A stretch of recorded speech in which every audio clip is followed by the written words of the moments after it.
Smith corks one into right down the line. It may go. Go crazy, folks. Go crazy. There's a drive. Way back. It might be. It could be.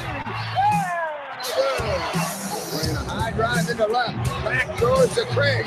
He's at the track. He has it. The world champion from 2011. A little bouncer slowly toward Bryant. He will glove it, go to Rizzo. It's in time, and the Chicago Cubs win the World Series.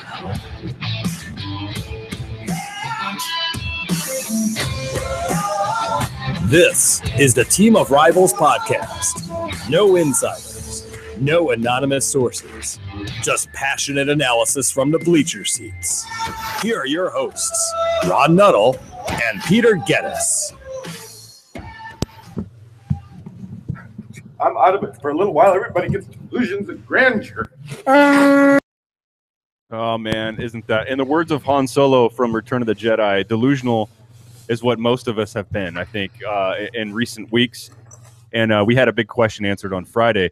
And within, 8 to 12 hours after we had recorded our show, that we found out that both of our teams were out of the running for the two big 800-pound gorillas that were in the room, clogging up the traffic leading into the offseason. So, as we all know, both of them are gone. At least they're off the table. They can no longer be acquired. They have new homes now. We're going to talk about that, and I'm going to talk about it with my good friend. We each of us had a team and a player we thought we were in the running for, and then we're both, whatever. It could span a wide spectrum of shock and me more aloof. Let's just get going, right? So, Pete, Ron, we're together unexpectedly on a Saturday night talking about something we thought was going to drag on a little bit longer. Well, I don't know. Well, you're right. It's unexpected that it's a Saturday night, but I don't know how unexpected it was. We had kind of discussed this after we went off the air the other day, that if anything big dropped, we'd get back on. I just didn't think that both of them would be done before the winter meetings started. But here we are. Yeah. Here we are. So, and here we are on social media, obviously, Instagram, Team of Rivals Podcast, on Twitter at Team of Rivals Pod. You can find us on Facebook, the website, teamofrivalspodcast.com. You can contact us, show at teamofrivalspodcast.com, and obviously the various avenues in order to download us, iTunes, SoundCloud, Stitcher, Google Play, and tune in. And with that out of the way, my goodness, things happened fast. They did, and three teams. So three teams were notified on Friday that they would not be in the running for either of these players. I think the first that was announced was the Ohtani signing of the Angels. So let's just start right there. That's the team he chose, and it was a surprise to some, and not to others. And I think the other one was the general manager for the Angels, or somebody within the Angels organization. Now I can't remember the title or name. It just escaped my mind. Has been on this kid since he was in high school, and he was with the Yankees at the time. That's right. Yes, exactly. And so that's probably a big sell, I think, to the kid coming over here for his first pass at Major League Baseball. And I would imagine too that having not necessarily even the comfort factor, right? Because there were other teams that had things that would be comfortable for him, whether it was the Padres having former major leaguers who were there, people who had worked with him in Japan, or the Padres and the Mariners both having had a practice agreement with the Ham Fighters in Arizona. There were any number of things that could have sold him, but I think more it was his knowledge of Ohtani from when he was in high school. He probably knew how this kid worked better than anybody else. And so he was able to tailor their pitch. Well, and he was able to make some connection that others just were not. Absolutely. So there's another thing, Pete, if you think about it. Remember we talked about his criteria last, I think a couple weeks ago, right?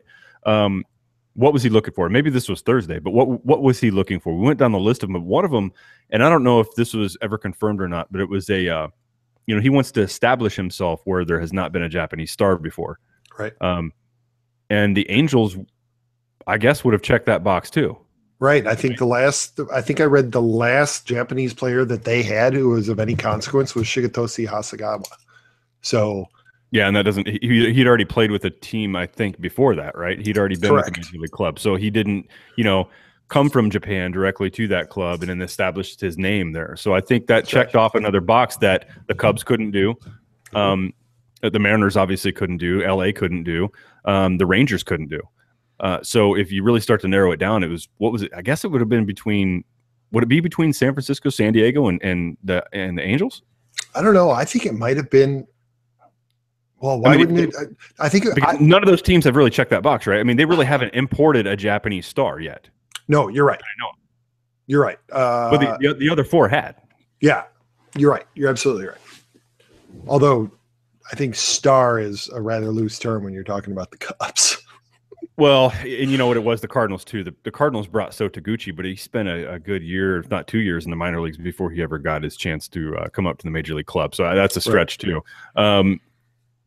So anyway, I think this is an interesting happening here. Obviously, it's not a big financial commitment, so they could pull this off, and it really doesn't impede anything that they intend to do in the offseason. But the one thing that's kind of rubbing me wrong about this, Pete, and it's not because I'm a Cardinal fan and they were never in the running in the first place. Big international stars, again, just almost like big U.S., the superstars are just not a Cardinal thing. It just doesn't happen for them for whatever reason. So my expectation for it was zero going into it. So it didn't really. It didn't change, it didn't affect my mood on this situation one way or the other. The one thing that did affect my mood, though, is the way this thing is being hyped up. I agree. And if you haven't seen Twitter or anything, and I'm sure you have, we've both been on it. People are probably confused with who the hell is posting, and I don't care. I actually like that mystery.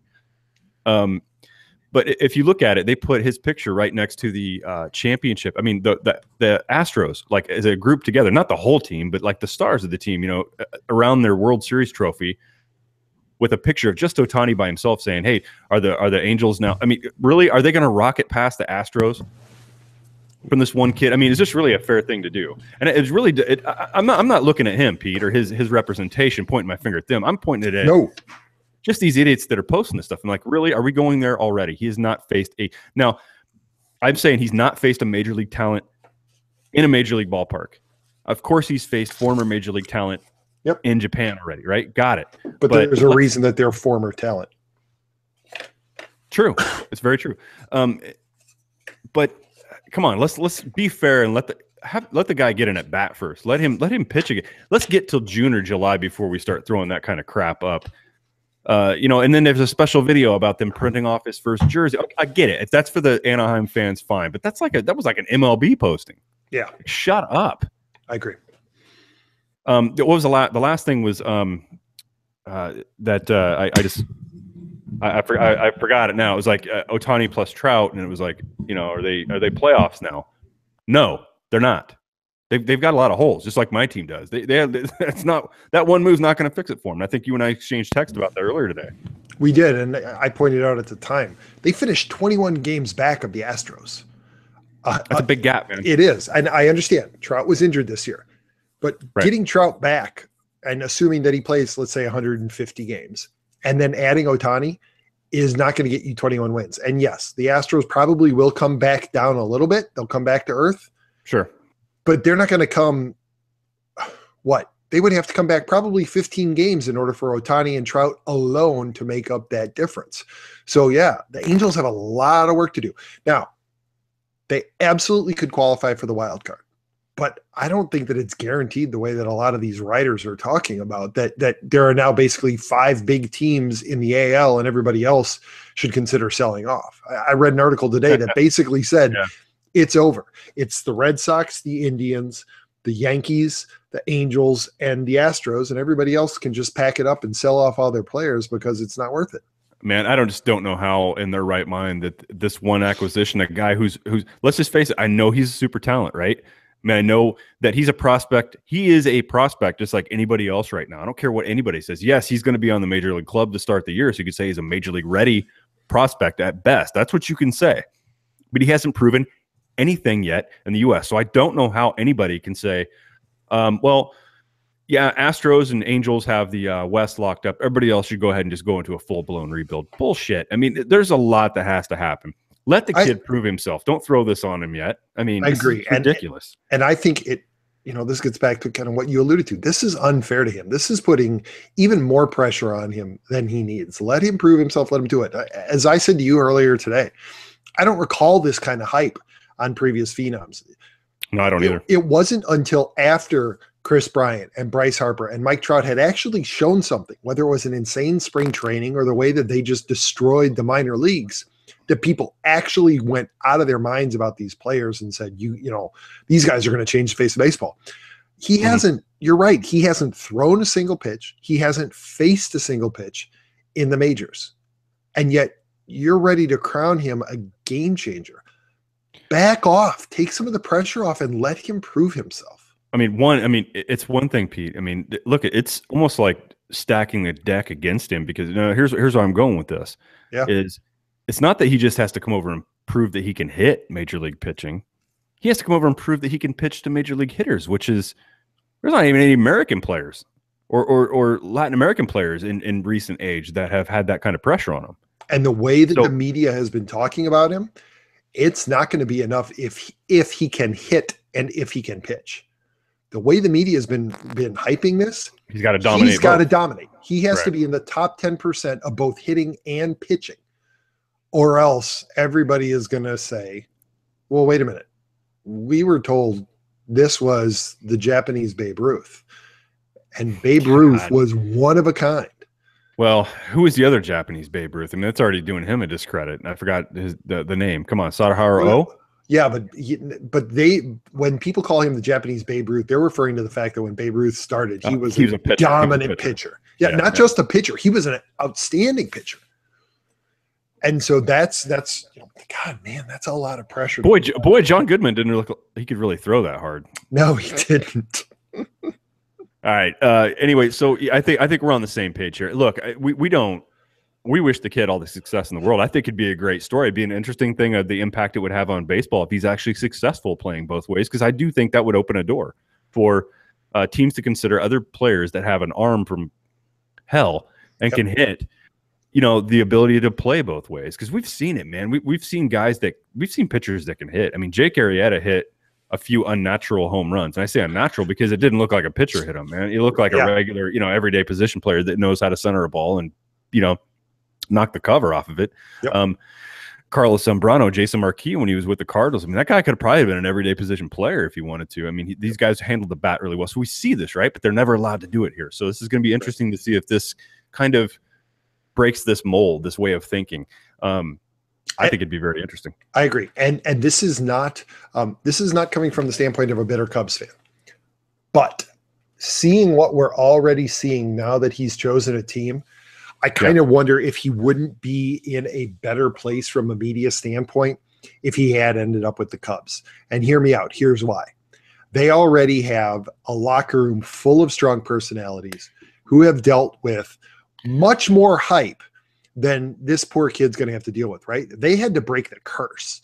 And the kind of media coverage that they had during the 2016 season was off the charts. And they all know how to deal with it. So when it got to be too much for him, you would have had strong personalities like Anthony Rizzo stepping forward and saying, you know what, guys, back off. All right. Yeah, let me deflect some of this. Let me take some. He's a 23-year-old kid. Did you see his introduction today? No, I missed it. I had okay. So I think, Pete, no. I agree. I know where you're going. The Cubs did have a large spotlight on him in 2016.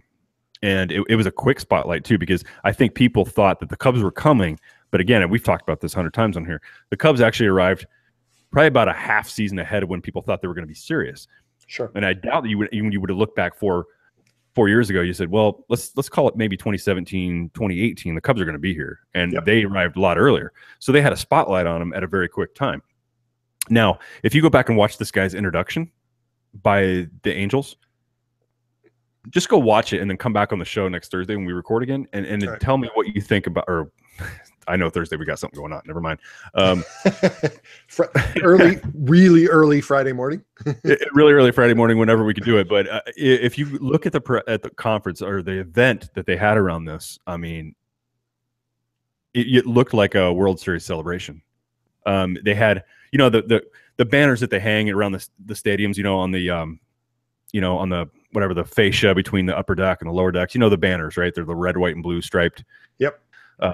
with a star in the middle. You know, those are either there on opening day or when you're in the playoffs, and those were hanging all over the place behind this kid when they were introducing him as the newest Angel. You know, with the whole front office staff there, everybody's in suits and ties. You know, the last time the Angels pulled a circus like this was when they signed Albert, and I can't remember the left-handed pitcher from the Rangers. I forgot his name. Help me out. He was a left-handed pitcher from the Rangers. They signed them both in the offseason, introduced them together on the same day. Yeah, I'm forgetting. Yeah, I forgot his name because he's relevant now. Because that was a signing that never worked for him either, right? I mean, the guy couldn't stay healthy, he wasn't effective, and the last time they did this was that event. So I don't know how many more they get before the Angels fans will start going, you know, you sign a big name, that's cool. Announce them. Have a small, humble is the key word, press conference inside of your confines with just some of the local media. And then we'll play the season. And if it all works out, we'll be having a real celebration at the end of the year, not before the goddamn year starts. So another thing that just rubbed me wrong about the whole thing was the way he was introduced. It was just, boy, over the top, man. Go look it up. Oh my God. You're going to lose it. Just posted. Tim Brown of Yahoo Sports. So this literally posted 18 minutes ago. So I'm sure you haven't seen it. That's awesome. All right, let's hear it. You ready for I'm going to give you the headline and then the lead. Could Shohei Ohtani be the perfect ball player? No pressure there. You know what, guys? I know none of these people are going to listen to the show because they're all way above us, Pete. Yeah, in their mind. But you know, I know that they're insiders. They know we've seen a thing or two. You know, to write something like that, just how stupid are you? I mean, really, how stupid are you to write something like that? Could he be the perfect ball player? Let's let him throw a goddamn pitch to a major league batter. Let's not just one, guys. Let's let him pitch a couple months in the big leagues. Let's let him take more than like maybe 12 at bats before we start crowning him the next, you know, like God sent him to us to show us the way to obey. I mean, you know what I mean? You're making us hate the guy, and we don't want to.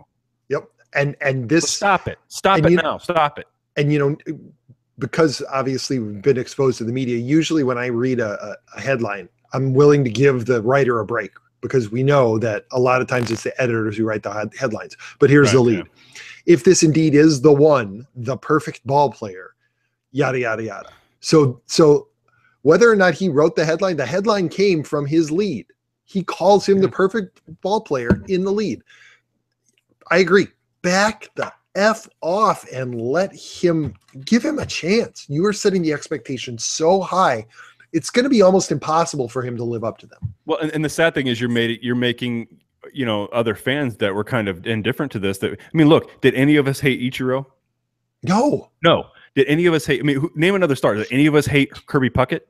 No, because you didn't do shit like this. Now, you, in the back of my mind, I'm like, I've got a kind of a knee jerk here to root against him, and I don't want to do that. Right, because he should make the game fun. I tell you what, and this might sound well. Of course, he's not on your team, Ron. So you would say this. No, this is I genuinely mean this. If this was being written about one of my players, I'd feel the same damn way, the exact same way that I do right now. Like, why would we do this?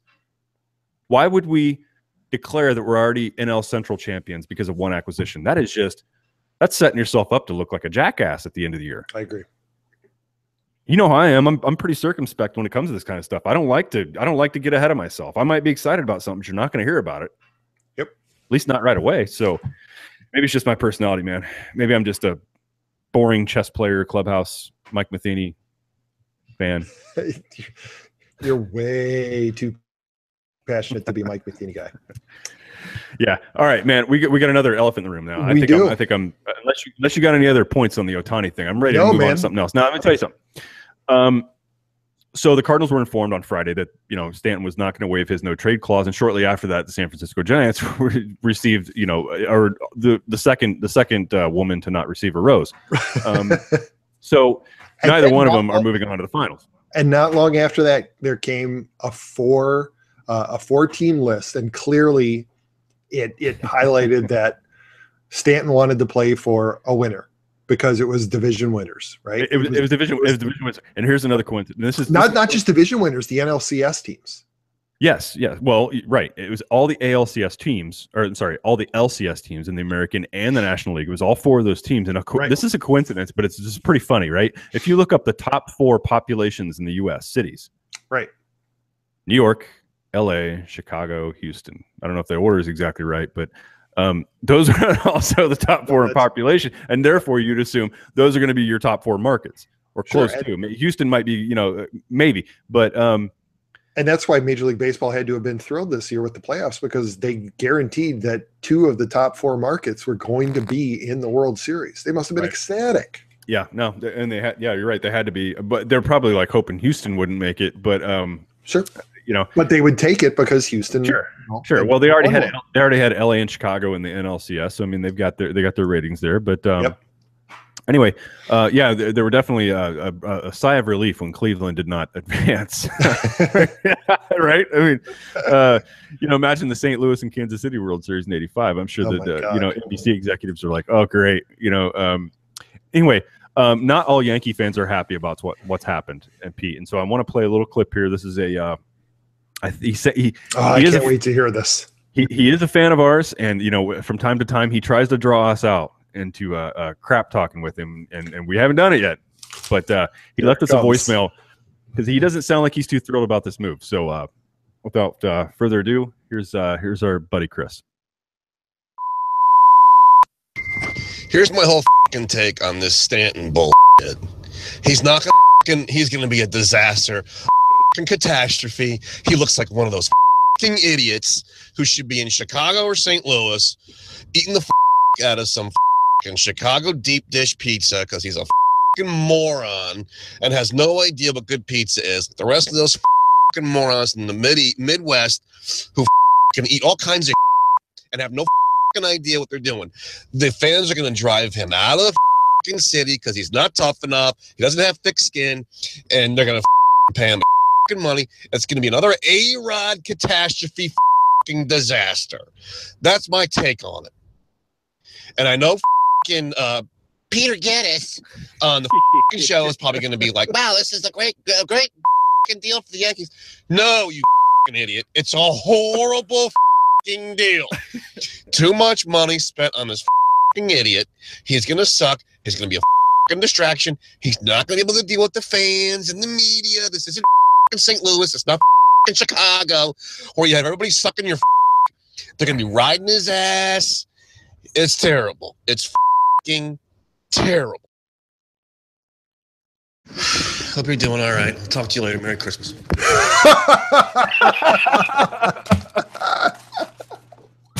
That was a second message, but I had to just bring in the last part of it. So anyway, he wishes a Merry Christmas at the end, which was very nice of him. But that's a Yankee fan who I think genuinely doesn't sound too happy about what's occurred here, because I think he's lived through the A-Rod scenario and has still wearing scars clearly from that whole deal. But anyway, not too happy about it. So no, definitely not. And you know what? I get where he's coming from. I agree. He's not going to be worth what's left of this contract, right? But if you look at it in the short term, this is a great deal for the Yankees in the short term. Assuming he doesn't opt out, right? Because they have to pay. It counts $25 million against the cap the first 3 years. If he opts out, they don't get any money from the Marlins.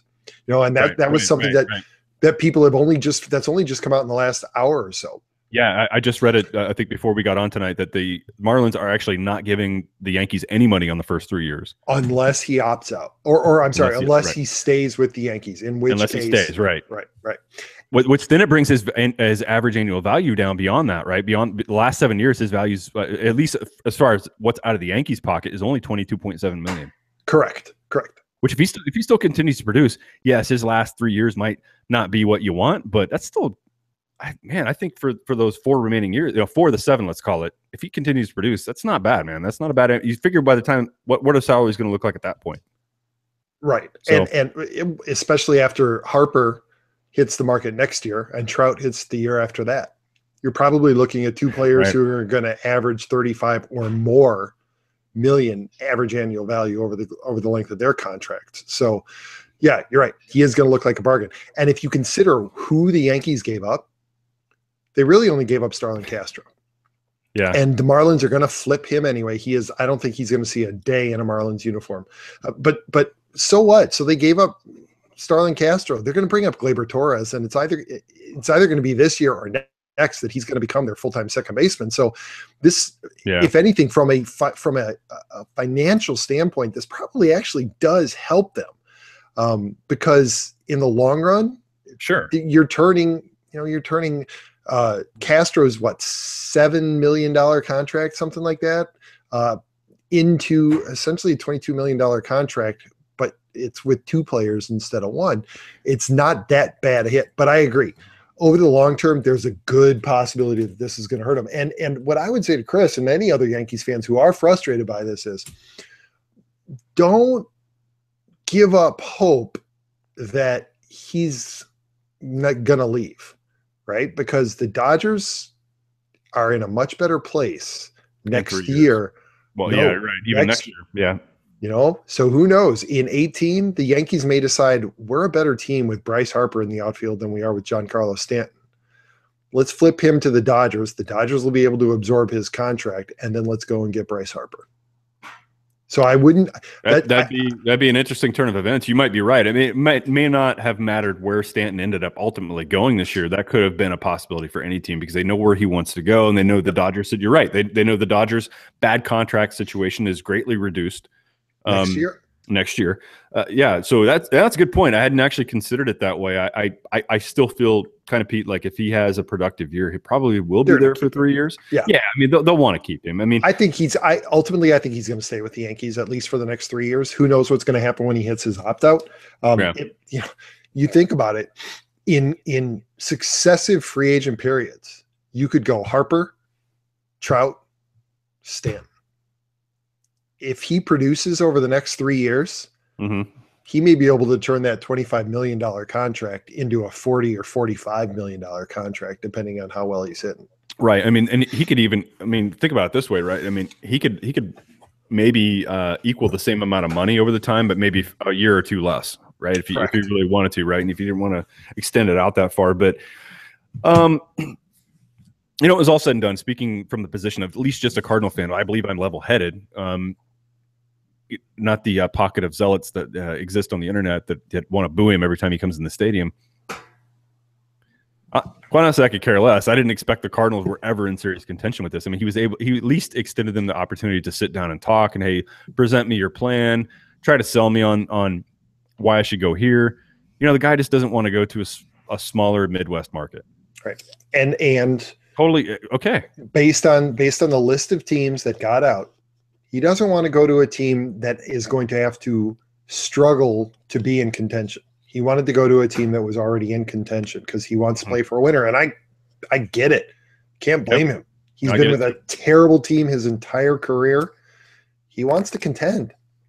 The question is, will he suffer backlash, kind of like Kevin Durant has got, where couldn't beat the Warriors, so join them kind of mentality. I mean, there are going to be fans that give him crap for that anyway. But sure, but you know what? Ultimately, if he gets a ring, he's not going to care. Just the same way that Kevin Durant did. Kevin Durant doesn't care what anybody says about him. He got a ring. Yeah. Now, I will say this about the lineup, though. So while it has some scary-ass power, by far, I'd say a pretty fearful lineup, no matter how you order those guys. But consider this. You've added a bat that has tremendous power. Nobody argues that. Right. But he's a lifetime 260-something hitter. And he will strike out about 25% of the time. Judge will strike out 30% of the time. And I don't know what Sanchez's number is, but I think it's probably somewhere in between those two or just north. Probably. So you've got some swingers in that lineup now. Mm-hmm. So situational hitting will be a question. I mean, none of this stuff is guaranteed going to be successful. I mean, nobody should be handing them the AL East title yet. They still have to produce. They still have to gel, and they still have to figure each other out. So, and they still have to figure out their rotation. Their rotation is not done. Yep, you're right. Now, would I put them as a favorite in the AL East? Of course, probably. I think, although the Red Sox aren't done. It'll be interesting to see how they respond, if at all. They have if to they're respond. able to. They have to. That's fun. Yeah, I think the next 5 days are going to be a hoot. All right. I think It should be. I think we are going to start hearing signings tomorrow. Yeah, I think the dam will break. You're right. As GMs start arriving at the winter meetings tomorrow, and as we get into Monday, the dam's going to start to break. I think it's going to be head spinning, man. I don't know what's more important next week. Don't even ask me to pick one. I mean, I guess it depends on what day, right? I mean, Monday and Tuesday I'm going to be locked into baseball. Wednesday I'm going to start developing a rash, and Thursday you're gonna get the Jedi flu. I've got the Jedi flu on Friday because I ain't going in. So anyway, but yeah, so we've got we definitely have a busy week ahead of us. But I agree. I'm excited to see what's going to happen. It's going to be hard to focus on. It'll be my most unproductive week of work in the year by far, for multiple reasons. You cannot have the winter meetings and a Star Wars movie release on the same week. What the hell are you trying to do to me? We're gonna have to plan this next year. I think you and I need to take the week off. Oh yeah, absolutely. If I knew this was coming. Because I would imagine that Solo is going to open right around the same time as. Is it a Christmas release or is it a May? No, it's going to be a Christmas. Oh no, wait! It is a May release. It's a May, man. We're not going to have. We can't. So next year's out of the question. It'll be the year following. Yep. Yeah, you're right. 2 years from now, and that did get pushed back to December. Yeah. 2 years from now, I think you and I are going to be taking a vacation. Yeah, I've got to take a week off in mid-December. We'll have to. Maybe Jimmy Mack will have an extra ticket to the premiere that he's invited to. To the world premiere that's actually happening right now. I know. I watched a live stream earlier, which is another reason I'm horribly unprepared for this episode. But I know enough. I mean, but anyway. So anyway, back to baseball. Just briefly. No, I when the Stanton news broke, I'm almost unfazed. I'm like, okay, fine, let's go then. I mean, Cardinals front office, and I don't think they're behind on anything, Pete, because those two moves were delaying everything else anyway. So. Right. I think the real work will begin starting late tomorrow. I think we'll start hearing grumblings late tomorrow. There'll certainly be meetings between teams tomorrow night. I mean, after guys start arriving there, and then in Monday it'll really pick up, and then by the end of the week, I think we'll have a little bit more clarity. But what the real quick on the Cardinals, I think what I'm hearing now, at least heard on the radio, is that. Obviously, we talked about it when we broke in, right? That I think the Cardinals and Marlins have made some headway past Stanton and talking about other players. So while the Marlins may have seemed reluctant to deal a guy like, Ozuna or Stanton at the moment, or not Stanton, I'm sorry, Yelich at the moment, is because those guys are controlled for a few years and they're not costing the Marlins a lot. But if the Marlins, if they're on a rebuild, like if they're burning down Rome and rebuilding it right now, well. Are you ready in 3 years when Ozuna comes up for free agency? No, probably not. Mm-hmm. Well, and also from a financial standpoint, and this is part of the reason why they got fleeced so badly in trading Stanton, is they made it clear they needed to unload salary. Right. Well, now they've unloaded I think I read it's something like $300 million in commitments between D. Gordon and Giancarlo Stanton. Mm-hmm. They no longer are under that pressure to unload salaries. And so now you're going to have to knock them over with an offer to get Ozuna, to get Yelich. Yeah. So what was reportedly a pretty substantial offer to get Stanton, right? It was Alcantara and probably it was Alcantara. Most likely one of the outfielders. Take your pick. It could have been Piscotty or Grichuk or somebody, and then most likely another low A player. That's not going to be enough to pry Ozuna or Yelich loose. No, neither one of them. It's gonna take more, and so now at least I think the Cardinals probably have a plan on who they're willing to deal. I mean, they've got a surplus in a couple of areas, so they've got. If the Marlins wanted two outfielders, they can certainly cover it. If they wanted, more promising arms or a middle infielder, I think the Cardinals maybe be able to accommodate that. Right. I mean, they're gonna establish. They're gonna draw a line in the sand. They're not gonna go past it, but. Right. Because we just know that they're kind of like this. But I expect them, Pete, to, even if the Stanton deal would have happened, just hypothetically, like if he just said, fine, I'm fine going to St. Louis, even if you plan on opting out in 3 years, I think they would have done it. Mm-hmm. But even if they would have done that one move was still not going to be enough in their lineup. I mean, it might sound crazy, but it would not have just been Stanton because they have nobody to protect him. Right. Fine, so everybody just pitches around him for a season. How's that going to help him? And, we talked before about whether or not teams should go into a rebuild, but I wonder if, at least in the AL East, if that isn't a consideration. because I don't know that any of the other 3 teams in the AL East are within reachable distance of those top 2 teams. And so does that mean that Manny Machado and, Alex Colomé and Evan Longoria and Josh Donaldson become more available? Zach Britton, right? And those are some names that have been connected to both of our teams. Yeah, and it should. I mean, that's a good thing to mention, because I heard it mentioned on the radio today too. Is like there's a ripple effect to the Stanton move, and it just doesn't just affect the Yankees. I mean, it might. You're exactly spot on. It could mean that the other 3 go, well, are we really in it this year or not? Let's do it. Let's have a come to Jesus talk. We're actually not, so let's do what we got to do. Let's get value for who we have, and that could open. You're right. It could open up possibilities where I've been talking about it for damn near a year now. I think the Cardinals should deal for Donaldson at 3rd, and now that they're not going to be paying a Stanton type of money to somebody, should they look at a Hosmer for first base? Yeah, they made 2 moves like that. I'd feel much better. Now that doesn't guarantee me anything. The guys still have to perform. It still has to work, but at least I think that's the kind of moves the Cardinals have to make to change the face of their lineup. They need to spread it out. They need to extend it, and that's the only way to do it. They need more than one bat. I agree, 100%. All right, the Cubs. So you mentioned Alex Cobb a little earlier. So I mean, now there's another Tampa Bay connection between both of our teams, and that's Solomé, the closer, or Colomé. Did I say that right? I have no idea. Colomé, I think is how you pronounce it. But he's a closer. Obviously, both of our teams need one. I don't think the Cubs are on him at all. Okay. I read it on a tweet today that it might have been from one of our guys we follow on Bleacher Nation. I don't want to quote them on it, because it might have been just somebody Bleacher Nation retweeting something that somebody else had mentioned. But I had read that the Cubs could possibly be looking at not just Alex Cobb, but Colomé as well, their closer. I don't think so. You don't think so? You think are they refocusing in on bringing Davis back? I don't know, but Colomé, and obviously I'm not Jed or Theo. His peripherals scare me. I don't see it. I just don't see it. Okay. So I know the Cardinals had been, and this is all speculation and rumor, I believe. I don't know if St. Louis has actually had any conversations with Tampa Bay that have been substantial, but they have been, obviously everybody knows St. Louis is looking for a closer.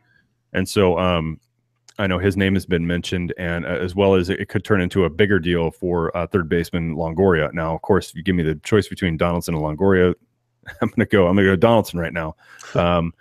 But Longoria wouldn't be if that was a backup to a Donaldson. I wouldn't be disappointed in that. I mean, they need to do something, but it's going to be a combination of moves. So that's kind of where we're left now. And again, here's the thing we learned after all these weeks, Pete. After everything that happens, none of us know shit. I mean, we follow Twitter as much as we can. We hear these guys talk about what they've heard, what sources, whatever. And at the end of the day, who expected that we'd be talking a week from now Stanton would be wearing a Yankees jersey on opening day? Right. Yeah, we had no idea. Or Ohtani would be an Angel. We would know. They weren't in our top 3 picks for sure. Which would you have thought? I honestly don't know. Which would you have thought was more unlikely? Because I'll tell you what, if you had told me a week ago that Stanton had rejected the Cardinals and the Giants, I would have put money down that the Dodgers had come through and had made an offer. Or he's going to be a Marlin on opening Or day, he was going to be a Marlin. Yeah. Right, and he's going to stick it out a little bit longer until the Dodgers were able to do something, right? Right, absolutely. And as far as Ohtani, and as far as Ohtani, I think in my mind the Angels were probably the last team that I would have seen him ending up with. I think on that list, we'll have to go back and listen to it. I'm not sure if we ranked every one of them, but I'm not sure that we definitely didn't have. I don't think we even mentioned them. We probably didn't even bring them. You're right. We probably didn't even bring them up. So yeah, this is that's the proof, man. We can go week to week to week, and we don't know a damn thing. There were so many other more compelling reasons for all 6 teams, the 6 other teams to be ranked ahead of the Angels, at least in our minds. But it shows you, man, he's a different kind of cat. He took he signed with the club that had the 3rd most money. It's not the club that's furthest away from winning, but they're definitely not the closest among those 7. And it's not, and they do have a star on their team. And they already have a star on their team, That was a surprise. Yep. Definitely. Same here.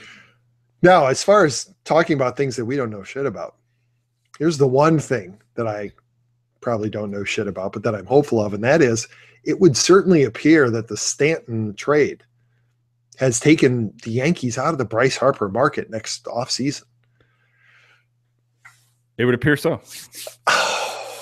It would appear so. I hope. That would be. Well, you saw. I'm sure you saw on Twitter. I posted your potential 2019 Cubs starting lineup, and literally, it could be your name here batting leadoff, and anybody would be able to be slotted in when you're followed by Chris Bryant, still left Schwarber, Bryce Harper. Which is why would you have left Schwarber's name in there? Well, because until it's proven otherwise. You think they'll try to deal him? I mean, if they thought at all they were going to get an arm, you don't think they'd ship him for some bullpen help or a lefty specialist? Anybody? That was based entirely on the way that the roster is structured now, and assuming the status quo, assuming that going into the 18 off season, that they've managed to address their starting pitching. Because think about it, if they sign Alex Cobb or if they sign somebody. Make a trade. Who knows who they'll trade. Sorry, I don't want to take you on a Schwarber tangent. I was just saying. No, I understand. But, if they're able to sign Alex Cobb, are they going to feel that they need to deal Schwarber? Because that's the only reason that you would deal Schwarber or Russell or Baez or any of them. We're also talking about next year, not right now, right? And correct. So, assuming they get Cobb and they're comfortable with their rotation, right. And their bullpen's in good shape.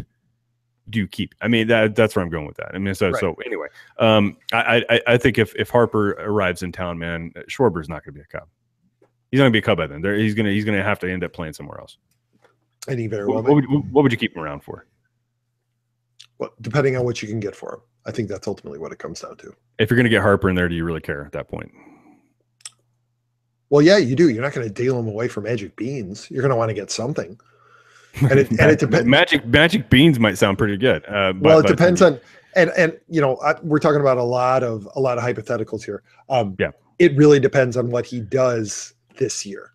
Well, honestly, man, who else would be potentially in play for Harper next year at all? I mean, if you're ruling the Yankees out because they picked up a huge bat they probably weren't expecting to, right? I mean, He kind of fell in their lap. Let's face it. Well, you got to think that the Dodgers will probably be in on him.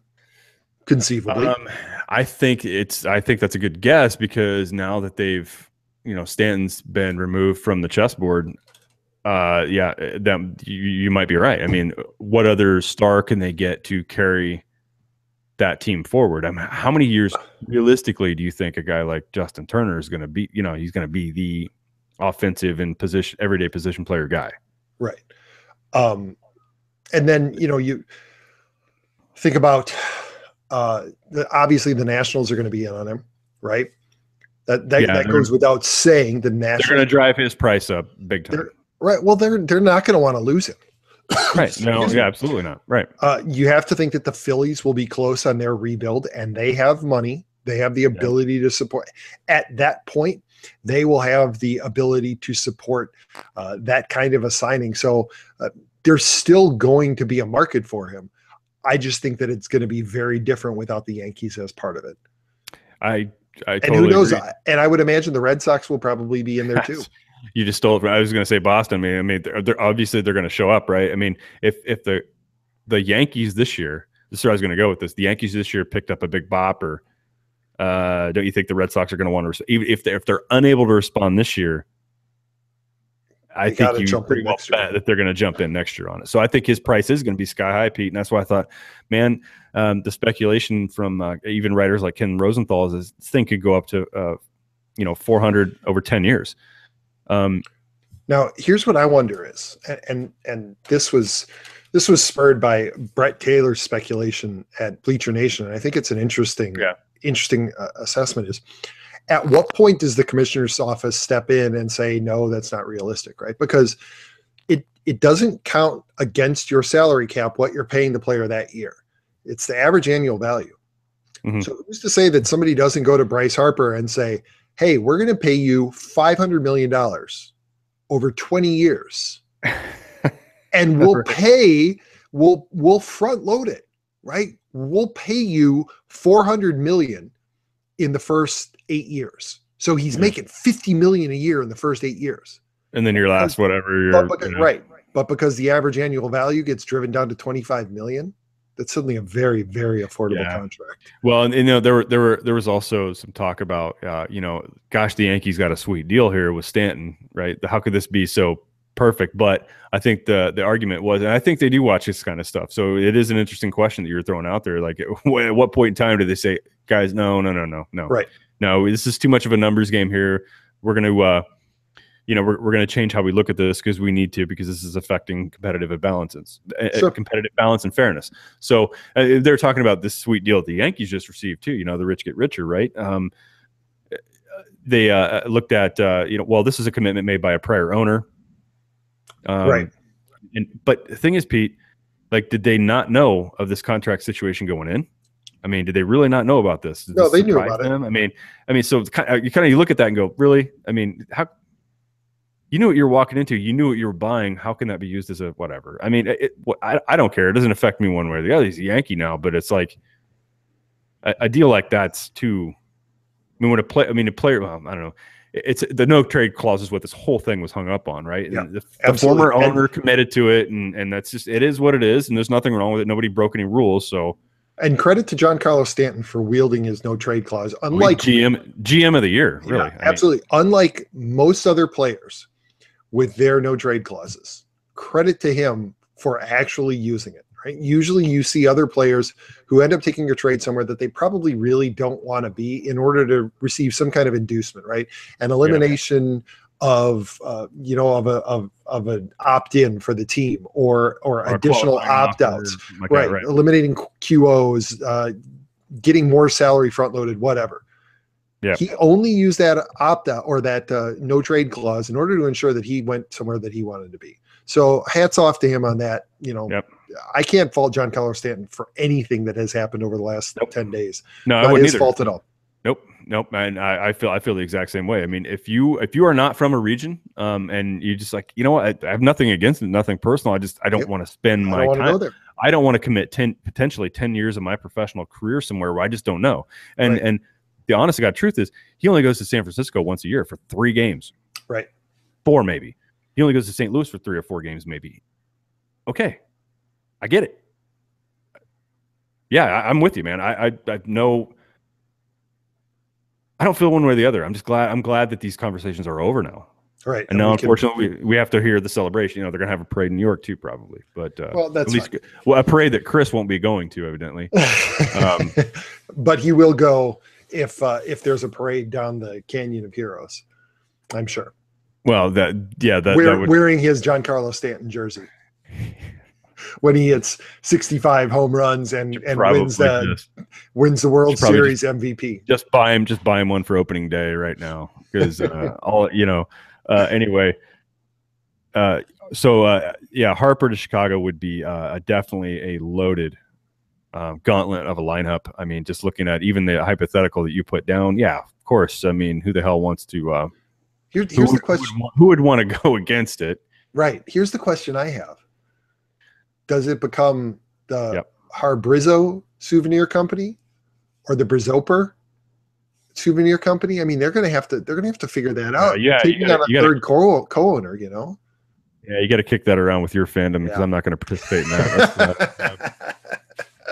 Okay, we'll have to call Elliot in on the show, and you guys can brainstorm what the new company's called. But we need to make sure that one's a live stream so that we can just sit there and watch you rolling your eyes and drinking yourself into a stupor.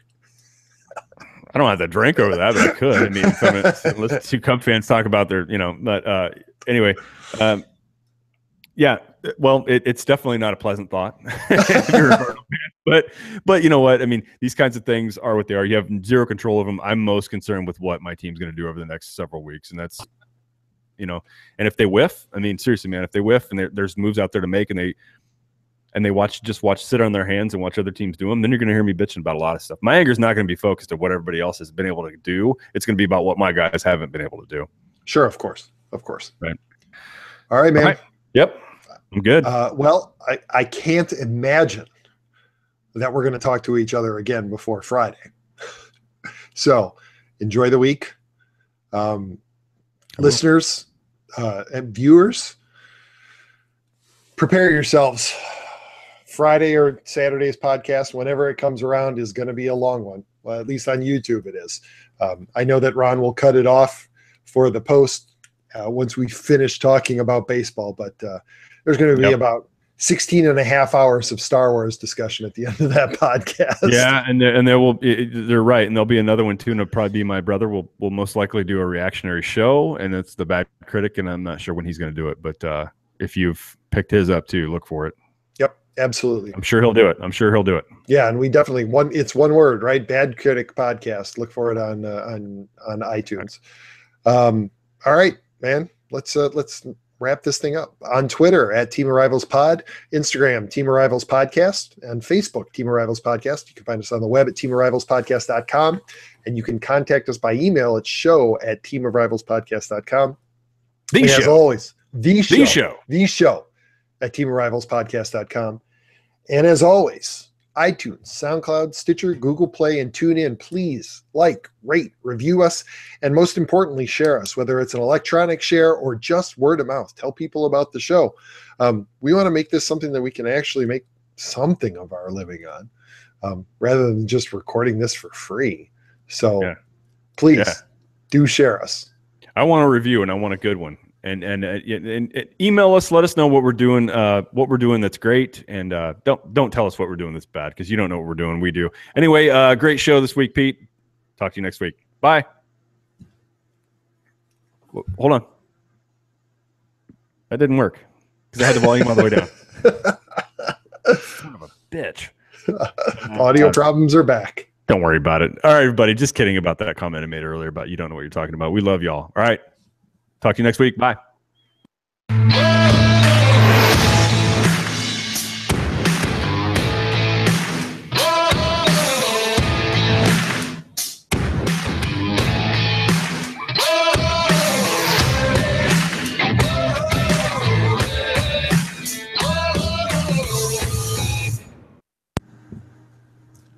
And we're done. Let me stop this. I can't wait to hear. Let me stop.